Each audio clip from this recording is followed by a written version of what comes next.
ইরানের বিস্ময়কর পাহাড়ি অঞ্চল কোম শহরের উপকণ্ঠে পাথুরে এই ভূমির গভীরে লুকিয়ে আছে রহস্যময় বাংকার ফোর্দো ইউরেনিয়াম সমৃদ্ধকরণ স্থাপনা।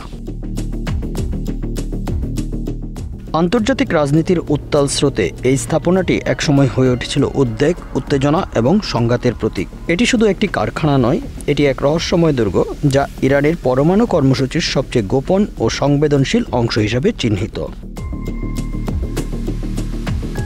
2009 সাল বিশ্ব তখন জানতে পারে ফোর্দোর নাম। যুক্তরাষ্ট্র, যুক্তরাজ্য ও ফ্রান্স একযোগে ঘোষণা করে ইরান একটি গোপন পারমাণবিক স্থাপনা গড়ে তুলেছে কোম শহরের কাছেই, যা তারা আগে প্রকাশ করেনি আন্তর্জাতিক পারমাণবিক শক্তি সংস্থাকে। এই স্থাপনা পাহাড়ের গভীরে নির্মিত, যাতে এটি বিমান হামলা বা রকেট আক্রমণের হাত থেকে রক্ষা পায়। যুক্তরাষ্ট্রের গোয়েন্দা সংস্থা CIA এবং উপগ্রহ চিত্র বিশ্লেষণ করে প্রথম এটি সম্পর্কে সন্দেহ তৈরি হয়। ফোর্দোতে মূল কাজ ছিল উচ্চমাত্রায় ইউরেনিয়াম সমৃদ্ধ করা। এটি এমন এক প্রক্রিয়া যার মাধ্যমে সাধারণ ইউরেনিয়ামকে এমনভাবে প্রক্রিয়াকরণ করা হয় যা পারমাণবিক চুল্লিতে বা পারমাণবিক অস্ত্রে ব্যবহারের উপযোগী হয়ে ওঠে। এই কারখানার ক্ষমতা ছিল 3000টি সেন্ট্রিফিউজ পরিচালনার, যা এক বছরে 20% পর্যন্ত সমৃদ্ধ ইউরেনিয়াম উৎপাদন করতে পারে।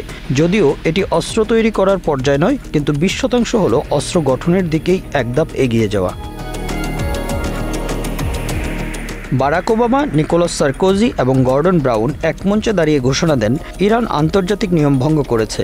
বিশ্ববাসী স্তম্ভিত।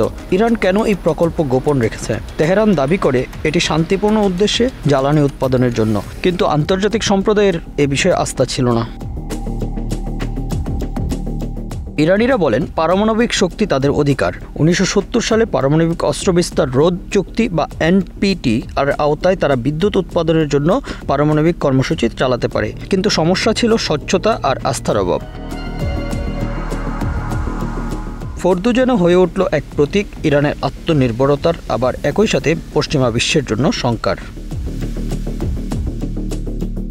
2015 সালে এক ঐতিহাসিক মোড়। ইরান ও 6টি বিশ্বশক্তির মধ্যে স্বাক্ষর হয় joint comprehensive plan of action. এই চুক্তির আওতায় ইরান ফোর্দো প্ল্যান্টে ইউরেনিয়াম সমৃদ্ধকরণ বন্ধ করতে রাজি হয়। কারখানাটি রূপান্তরিত হয় গবেষণা ও চিকিৎসা আইসোটোপ তৈরির কেন্দ্র হিসেবে।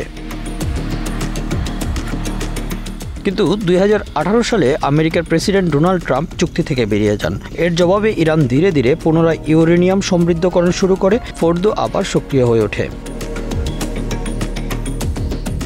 2023 সালে আন্তর্জাতিক পারমাণবিক শক্তি সংস্থা বা IAEA জানায় ফোর্দোতে ইউরেনিয়াম 83.7% পর্যন্ত সমৃদ্ধ করা হয়েছে, যা বোমা বানানোর স্তরের একেবারে কাছাকাছি। এ নিয়ে আন্তর্জাতিক মহলে উদ্বেগ নতুন করে তুঙ্গে ওঠে। ফোর্দো আজও এক দুর্ভেদ্য দুর্গ, পাহাড়ের ভেতরে 100 ফুট নিচে অবস্থিত। একে ধ্বংস করা সহজ নয়। এখানে প্রবেশের আগে রয়েছে বহুস্তরের নিরাপত্তা ব্যবস্থা, CCTV, সেন্সর এবং রক্ষণশীল সেনাদল। এই স্থাপনাটি শুধুমাত্র পরমাণু বিতর্ক নয়, বরং ইরানের প্রযুক্তিগত সক্ষমতা, জাতীয় গর্ব এবং আন্তর্জাতিক প্রতিরোধের প্রতিচ্ছবি। Bangla affairs news desk.